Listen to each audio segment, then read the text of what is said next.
જામનગરમાં વધુ એક હની ટ્રેપનો ચોંકાવનારો કિસ્સો સામે આવ્યો છે. મૂળ ભાણાવડના આધીનની જમીન મકાનના નકશાના કાગળોના ગોટાળા દૂર કરવા માટે ઘરે બોલાવ્યા બાદ ઘરમાં યુવતી સાથે ઝડપી લઈ સેટલમેન્ટના નામે 6,31,000 ખંખેરી લીધા હતા. બાદમાં રૂપિયાની ઉઘરાણી ચાલુ રાખી ધમકીઓ આપતા મામલો પોલીસ મથકે પહોંચ્યો હતો, જ્યાં મહિલા સહિત 7 સામે ગુનો નોંધાતા પોલીસ દોડતી થઈ છે. આમાં એક ગુનેગારને પકડાયો.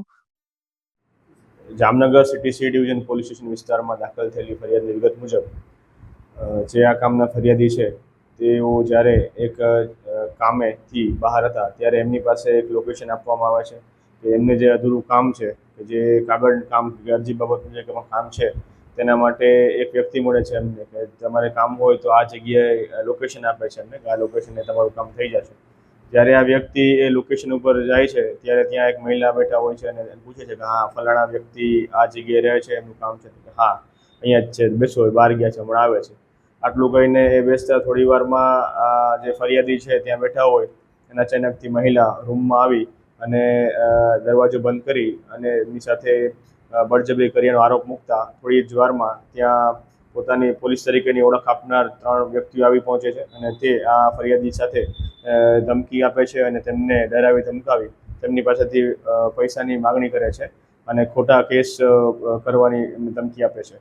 આ સમગ્ર બનાવ દરમિયાન ફરિયાદી પાસેથી 5,95,000 જેટલી કિંમત તેમની પાસેથી લેવામાં આવે છે.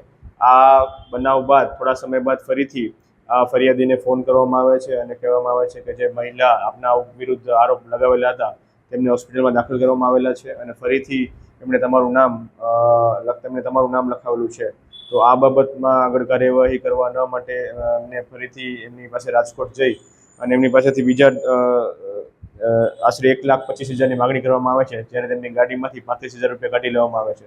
આમ સમયાંતરે આ ફરિયાદી પાસેથી કુલ 6,31,500 રૂપિયા બળજબરીથી કઢાવી લેવામાં આવેલા હોય. આ બાબતની ફરિયાદ સિટી સી ડિવિઝન પોલીસ સ્ટેશનમાં અલગ 7 આરોપીઓ નોંધવામાં આવેલી છે અને તેમાંથી એક આરોપીને અટક કરવામાં આવેલી છે અને બાકીના આરોપીની શોધખોળ ચાલુ છે.